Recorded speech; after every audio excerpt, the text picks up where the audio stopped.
Baik, Assalamualaikum warahmatullahi wabarakatuh. Kami dari kelompok 2, shift 3 akan menjelaskan hasil diskusi kami tentang pengenalan alat dan analisis kadar air. Saya Ron Hodijah dengan NPM 042 dan rekan saya. Saya Umi Dwi Sumiana dengan NPM 045. Saya Gisa Amalia dengan MPM 049. Baik, kita langsung masuk ke materinya. Materi yang pertama akan dijelaskan oleh rekan saya. Baik, untuk perkenalannya, yang pertama itu ada pengenalan alat dan analisis kadar air. Kita selanjutnya, oke, untuk alat yang pertama itu ada Erlenmeyer. Erlenmeyer itu berfungsi sebagai tempat untuk mengisi analit atau bisa sebagai tempat perkembangbiakan mikroba. Lalu yang kedua Bunsen burner untuk pembakaran. Lalu ada pipet volume di mana berfungsi untuk mengambil cairan dengan banyak yang telah ditetapkan. Lalu ada pipet tetes yang berfungsi untuk memindahkan larutan dengan jumlah yang sangat sedikit dan tingkat ketelitiannya itu dalam pengukuran volume tidak ditentukan. Terus abis itu ada gelas beker yang berfungsi untuk menyimpan atau menuangkan cairan dalam jumlah yang sangat banyak. Terus ada kaca arloji. Terus abis itu ada tabung reaksi. Tabung reaksi ini berfungsi untuk hmm, mereaksikan larutan di dalam eh, mereaksikan larutan atau cairan di dalam tabung reaksi tersebut.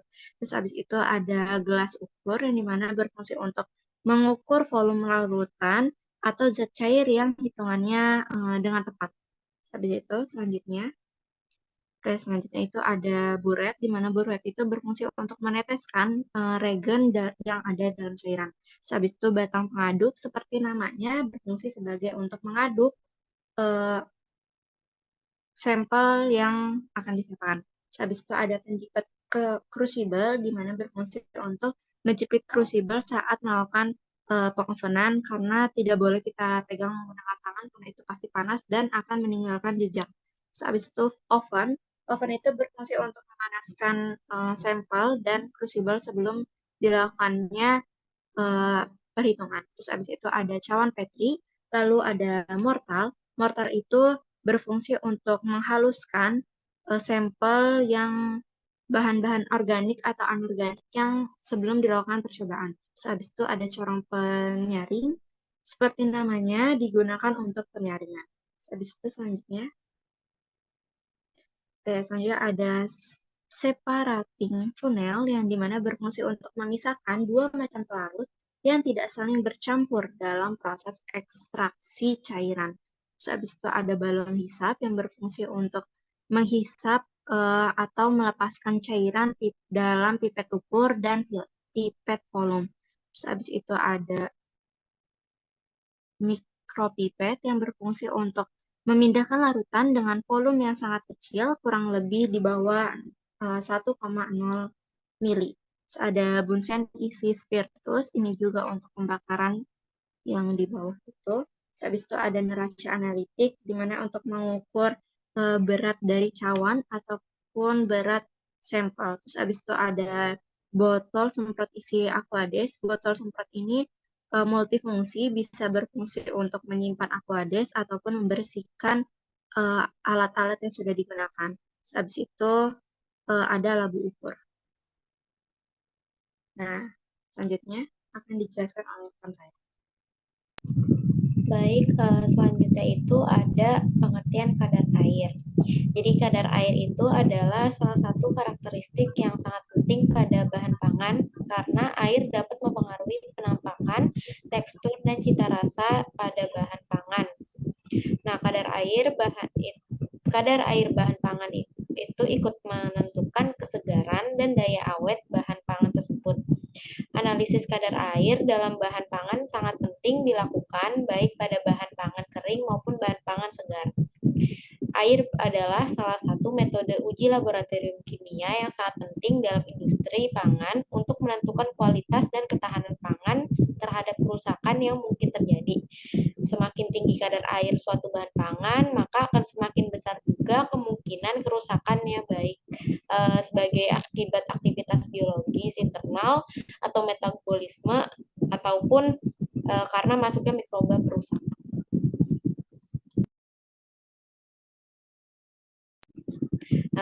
Selanjutnya itu ada metode kadar air.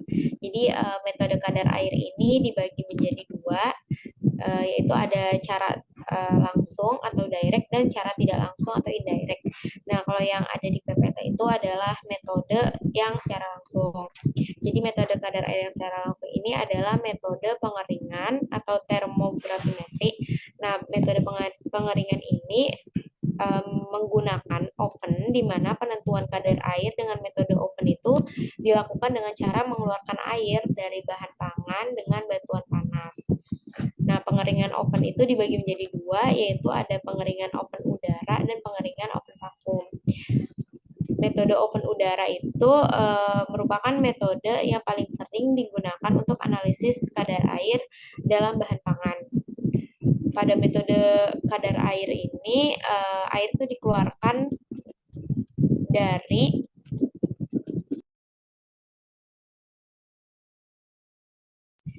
pada metode kadar air ini, air itu dikeluarkan dari bahan pangan pada tekanan udara 1 atm atau 760 mmHg, sehingga air menguap pada suhu 100 derajat Celcius, yaitu sesuai pada titik didihnya.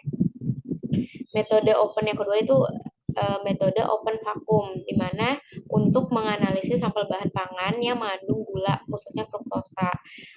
Kenapa buat fruktosa? Karena fruktosa itu merupakan karbohidrat yang sangat tidak stabil terhadap suhu tinggi, sehingga cenderung mengalami penguraian pada suhu yang lebih tinggi. Terus yang kedua itu ada metode gravimetri.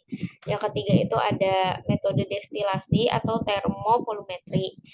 Nah, metode destilasi itu merupakan metode penetapan kadar air dengan menggunakan metode yang dilakukan untuk bahan pangan yang mengandung lemak dan komponen-komponen volatil. Komponen volatil itu kayak komponen yang mudah menguap. Terus keempat itu ada metode desikasi, dan kelima itu merupakan metode fisis dan metode kimiawi. Nah, metode Fisher method ini yang ada di PPT itu termasuk ke metode kimiawi. Nah, metode kimiawi sendiri itu ada beberapa metode, yaitu ada metode titrasi Fisher yang tadi ada di PPT, metode kalsium karbisida, dan metode asetil klorida. Metode titrasi Fisher itu merupakan metode yang dapat diterapkan untuk mengukur kadar air pada bahan pangan yang mempunyai kandungan air yang sangat rendah, kayak minyak atau lemak, tepung, madu, gula, dan beberapa produk kering. Terus yang kedua itu ada metode kalsium karbida, di mana metode ini tuh didasarkan pada reaksi antara kalsium karbida dengan air yang menghasilkan gas asetilen. Terus yang ketiga itu ada metode asetil klorida. Metode asetil klorida ini merupakan didasarkan pada reaksi antara asetil klorida dengan air sehingga menghasilkan asam yang dapat dititrasi dengan basa. Nah, cara ini tuh dapat digunakan untuk menentukan kadar air bahan berupa minyak, mentega, margarin, rempah-rempah, dan beberapa bahan yang berkadar air rendah.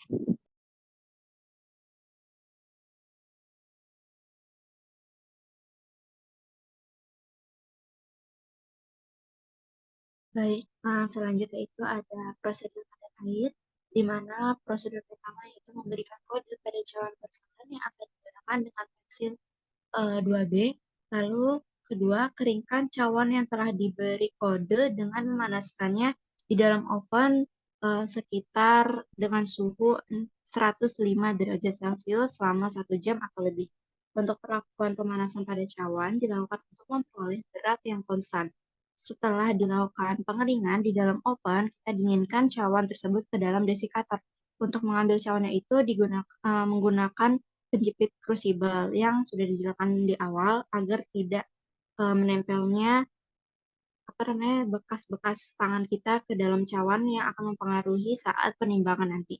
Setelah didinginkan, timbang cawan yang sudah kering, terus habis itu dan didapatkan berat cawan yang konstan. Setelah didapatkan berat cawannya, timbang kembali untuk cawan dan sampel yang akan digunakan. Setelah didapatkan berat cawan dan sampel, keringkan kembali ke dalam oven dengan suhu 105 derajat selama 3 jam. Terus habis itu didinginkan kembali dalam desikator, terus kemudian ditimbang kembali dan lakukan penimbangan hingga diperoleh berat yang konstan. Baik, baik selanjutnya yaitu ada perhitungan kadar air. Di sini ada dua rumus yaitu kadar air dalam basis basah atau BB dan kadar air dalam basis kering.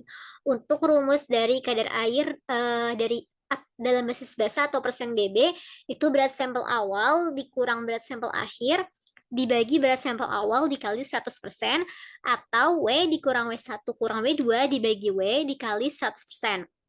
Untuk kadar air dalam basis kering atau BK atau persen BK itu rumusnya berat sampel awal dikurang berat sampel akhir dibagi berat sampel akhir dikali 100%. Atau W dikurang W1 kurang W2 dibagi W1 kurang W2 dikali 100%. Di mana W ini adalah berat sampel awal, W1 berat cawan dan juga sampel yang telah dikeringkan di oven, dan W2 yaitu berat cawan kosong. Nah, contoh sampel yang kita gunakan pada analisis kadar air ini yaitu tepung tapioka. Nah, prinsip kadar air pada tepung tapioka dihitung berdasarkan bobot yang hilang selama pemanasan dalam oven pada suhu 130 derajat Celcius. Nah, Standar Nasional Indonesia SNI 3451 tahun 2011, tapioka ini merupakan revisi SNI 013451 tahun 1994. Tepung tapioka diperoleh dari umbi-umbian yaitu dari tanaman ubi kayu. Nah, tepung tapioka atau juga sering disebut tepung kanji atau tepung aci adalah tepung yang bahan bakunya 100% terbuat dari singkong. Nah, lanjut kita ke contoh soal atau contoh perhitungan dari kadar air dalam basis basah dan basis kering untuk sampel tepung tapioka.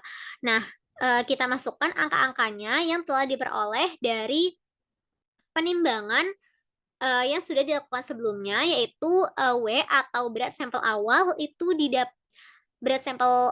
didapatkan 1 gram. Terus untuk W1 atau berat sampel dan cawan yang telah dikeringkan di oven itu didapatkan 14,46 gram dan W2 atau berat cawan kosong itu didapatkan 13,5 gram. Nah, dimasukkan ke rumusnya yaitu untuk rumus kadar air W dikurang W1 kurang W2 dibagi W dikali 100%.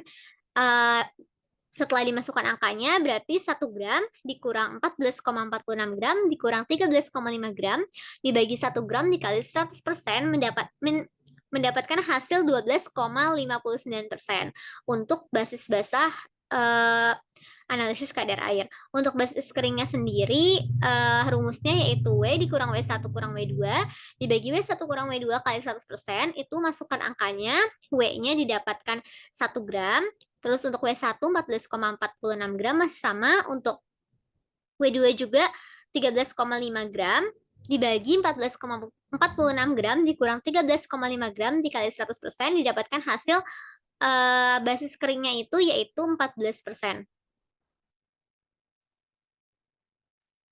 Baik, nah untuk tepung tapioka sendiri ini, kadar airnya itu memenuhi standar SNI. Nah, karena rata-rata basis basahnya itu senilai 12,43%. Nah, kadar air itu terpenuhi karena yang terdapat dalam tepung tapioka itu kurang dari yang ditetapkan di standar SNI 3451 tahun 2011, yaitu maksimal 14%. Nah, SNI itu apa sih teman-teman? Jadi SNI itu adalah, atau standar, kepanjangannya Standar Nasional Indonesia, adalah satu-satunya standar yang berlaku secara nasional di Indonesia. Nah, SNI ini dirumuskan oleh Komite Teknis, dulunya disebut sebagai Panitia Teknis dan ditetapkan oleh BSN. Nah, SNI kadar air terhadap bahan makanan adalah standar nasional Indonesia yang mengatur tentang cara penentuan kadar air dalam bahan makanan dengan metode yang sudah dijelaskan sebelumnya, yaitu ada metode termografimetri, titrasi Kalkisser, atau metode lain yang memang dipakai di analisis kadar air. Baik, sekian presentasi dari kelompok kami. Kurang lebihnya kami mohon maaf. Semoga presentasi kelompok kami ini bisa bermanfaat bagi teman-teman semua dan dapat dipahami. Wassalamualaikum warahmatullahi wabarakatuh.